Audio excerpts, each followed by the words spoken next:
Hello everyone, मैं सचिन गुप्ता स्वागत करता हूं आप सभी का इस चैनल TDR मतलब द डेटा रिसर्च पे।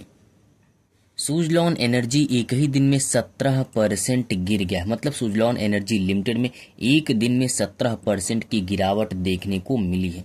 बात करें 7 अप्रैल की, तो 7 अप्रैल के दिन यानी सोमवार को इस शेयर में 17% की गिरावट देखने को मिला था। और इस गिरावट के साथ सुजलॉन एनर्जी अपने मंथली के सबसे लोवेस्ट पर यानी 46 रुपया 15 पैसे के आसपास आ चुका था।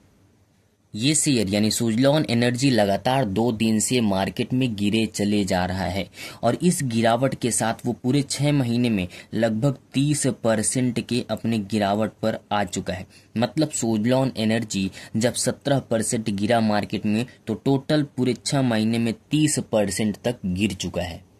तो 6 महीने में सुजलॉन एनर्जी लिमिटेड में लगभग 30% की गिरावट देखने को मिले हैं।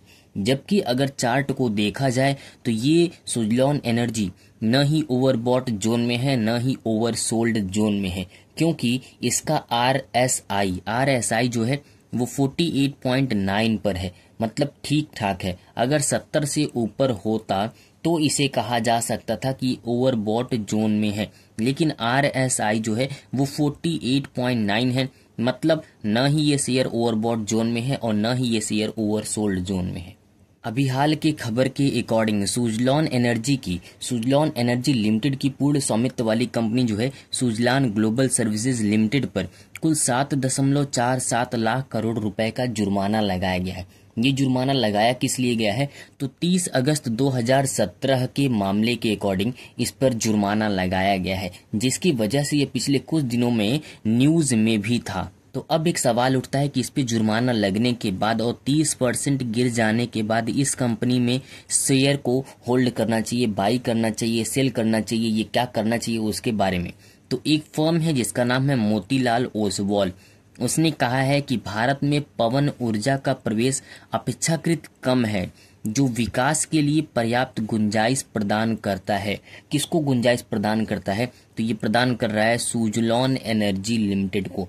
मतलब अकॉर्डिंग टू मोतीलाल ओसवाल अभी तक यानी सुजलॉन एनर्जी को बाई करने के लिए रिकमेंड किया गया है। मैं नहीं कह रहा हूं, कौन कह रहा है, एक ब्रोकरेज फर्म जिसका नाम है मोतीलाल ओसवाल ने कहा है कि इसे बाई करने के लिए इसे रिकमेंड किया गया है।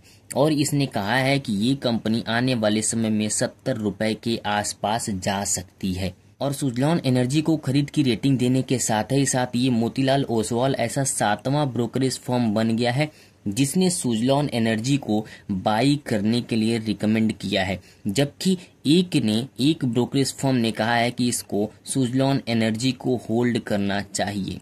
जबकि कुल टोटल 8 लोगों ने इस पर अपनी राय दी है, 8 फर्म ने इस पर अपनी राय दी है, जिसमें से 7 ने कहा है कि इसको बाई करना चाहिए और 1 ने कहा है कि इसको होल्ड करना चाहिए। और सोमवार को दलाल स्ट्रीट बंद होने तक ये सुजलॉन एनर्जी जो है वो 5.85% गिरकर टोटल पहुंच चुका था 52 रुपए 10 पैसे पर सुजलॉन एनर्जी पहुंच चुका था। तो ये ओवरऑल बात थी सुजलॉन एनर्जी के बारे में। लेकिन वीडियो के एंड में हम आपको डिस्क्लेमर दे देना चाहते हैं कि ये वीडियो सिर्फ और सिर्फ एजुकेशनल पर्पस के लिए था। अगर आप किसी भी स्टॉक को बाई, सेल या होल्ड करना चाहते हैं तो खुद का रिसर्च और खुद का एनालिसिस जरूर करिए। उसके बाद ही किसी स्टॉक को बाई, सेल या होल्ड करने का सोचिए। तो चलिए मिलते हैं अगले वीडियो में।